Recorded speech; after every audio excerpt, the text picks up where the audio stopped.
25 अक्टूबर सन 1951।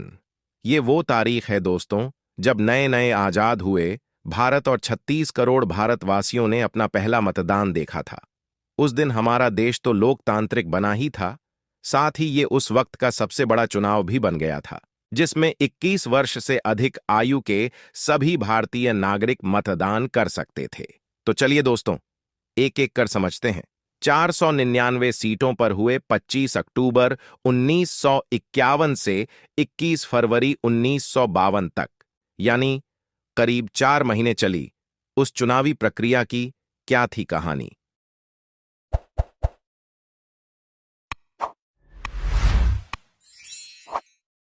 आजाद होने के 2 वर्षों के अंदर भारत में संवैधानिक तौर से चुनाव आयोग की भी स्थापना हो चुकी थी और 1950 को सुकुमार सेन को भारत का पहला मुख्य चुनाव आयुक्त घोषित किया गया। सुकुमार सेन 1921 में भारतीय सिविल सेवा के अधिकारी बने थे। बंगाल के कई जिलों में काम करने के बाद वो पश्चिम बंगाल के मुख्य सचिव के पद पर पहुंचे थे, जिसके बाद उन्हें मुख्य चुनाव आयुक्त की जिम्मेदारी मिली।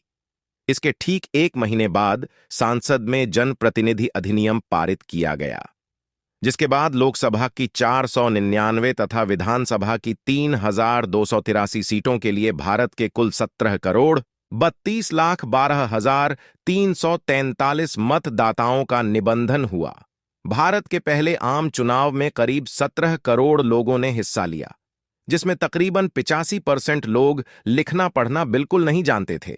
इस मतदान के लिए पूरे भारत में कुल 2,24,000 मतदान केंद्र और 20 लाख मत पेटियां बनाई गई थीं। मतदान सूची बनाने के लिए 16,500 लोगों को 6 महीने के अनुबंध पर रखा गया था। इस चुनाव को करवाने के लिए करीब 56,000 लोगों को प्रिसाइडिंग ऑफिसर के तौर पर चुना गया, जिनकी मदद के लिए 2,28,000 सहायकों और 2,24,000 पुलिसकर्मियों को तैनात किया गया था।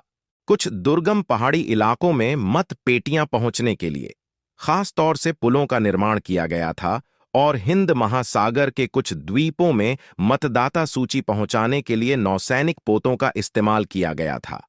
अधिकतर लोगों के अशिक्षित होने की वजह से वोटिंग स्लिप पर ही कैंडिडेट के नाम के आगे उसका चुनाव चिन्ह भी छापा गया था।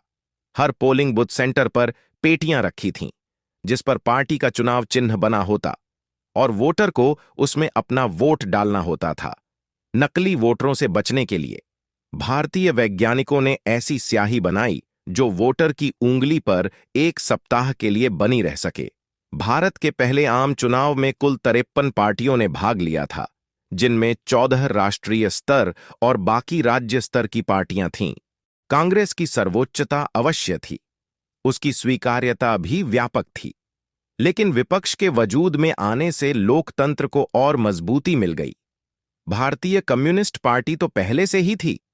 जयप्रकाश नारायण, डॉक्टर राम मनोहर लोहिया के नेतृत्व में सोशलिस्टों का धड़ा भी कांग्रेस से बाहर आकर सोशलिस्ट पार्टी की स्थापना कर चुका था। इसके अलावा जवाहरलाल नेहरू के मंत्रिमंडल के ही 2 पूर्व सहयोगियों ने भी कांग्रेस के खिलाफ 2 पार्टियों की शुरुआत कर दी थी। श्यामा प्रसाद मुखर्जी ने अक्टूबर 1951 में भारतीय जनसंघ की स्थापना की थी, तो वहीं डॉक्टर भीमराव अंबेडकर ने शेड्यूल कास्ट फेडरेशन को पुनर्जीवित कर दिया था, जो बाद में रिपब्लिकन पार्टी के नाम से जाना गया। वरिष्ठ स्वाधीनता सेनानी आचार्य जीवतराम भगवान दास, जेबी कृपलानी ने किसान मजदूर प्रजा परिषद का गठन कर लिया। भारतीय क्रांतिकारी communist party, Bolshevik party, Hindu Mahasabha आदि नामक कुल 53 पार्टियां इस चुनाव को जीतने के लिए सभी पार्टियों ने अपना पूरा दमखम लगा दिया। सभी ने जबरदस्त प्रचार के साथ कांग्रेस की तरफ से जवाहरलाल नेहरू चुनावी ताल ठोक रहे थे और प्रधानमंत्री की रेस में सबसे आगे होने की वजह से उन्होंने चुनाव प्रचार की कमान संभाली।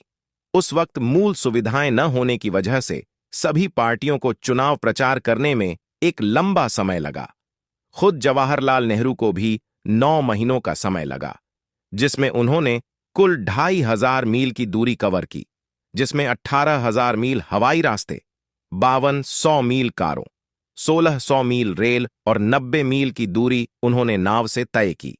वैसे तो सभी पार्टियां जनसभाएं करके चुनाव प्रचार कर रही थीं, लेकिन कम्युनिस्ट पार्टी, जिसको जनसभाओं के साथ साथ रेडियो पर भी प्रचार करने का मौका मिला था, वो भी मॉस्को रेडियो पर। ये रेडियो स्टेशन ताशकंद में ट्रांसमीटर के जरिए कम्युनिस्ट पार्टी का प्रचार करता था। उस वक्त चुनाव प्रचार के अलग अलग तरीके अपनाए गए थे, जैसे बड़े बड़े पेड़ों, दीवारों, खंभों और पानी की टंकियों पर बड़ी तादाद में पोस्टर्स चिपकाना, आवारा पशुओं की पीठ पर पोस्टर्स चिपकाना और पार्टी का नाम लिखना आदि।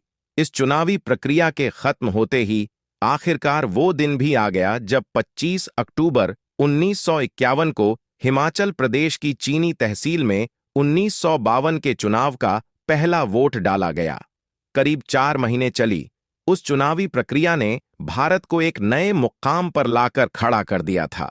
ये अंग्रेजों द्वारा लूटा पीटा अनपढ़ बनाया गया देश जरूर था, लेकिन अब ये खुद को विश्व के घोषित लोकतांत्रिक देशों की कतार में खड़ा कर चुका था। बहरहाल लंबे चले इस इलेक्शन की वजह से हिमाचल मतदाताओं को चुनाव परिणाम के लिए महीनों इंतजार करना पड़ा, क्योंकि बर्फबारी और खराब मौसम की वजह से देश के दूसरे हिस्सों में जनवरी-फरवरी 1952 में मतदान होना था।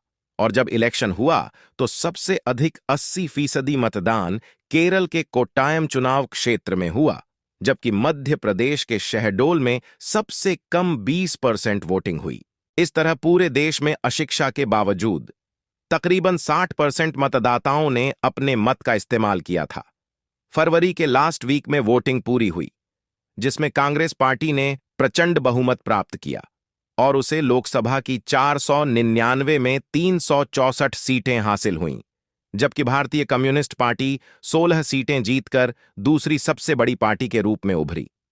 आचार्य नरेंद्र देव जयप्रकाश और डॉक्टर लोहिया के नेतृत्व वाली सोशलिस्ट पार्टी को 12, आचार्य कृपलानी के नेतृत्व वाली किसान मजदूर प्रजा पार्टी को 9, हिंदू महासभा को 4, डॉक्टर श्यामा प्रसाद मुखर्जी की भारतीय जनसंघ को 3, रिवॉल्यूशनरी सोशलिस्ट पार्टी को 3 और शेड्यूल कास्ट फेडरेशन को 2 सीटें मिलीं।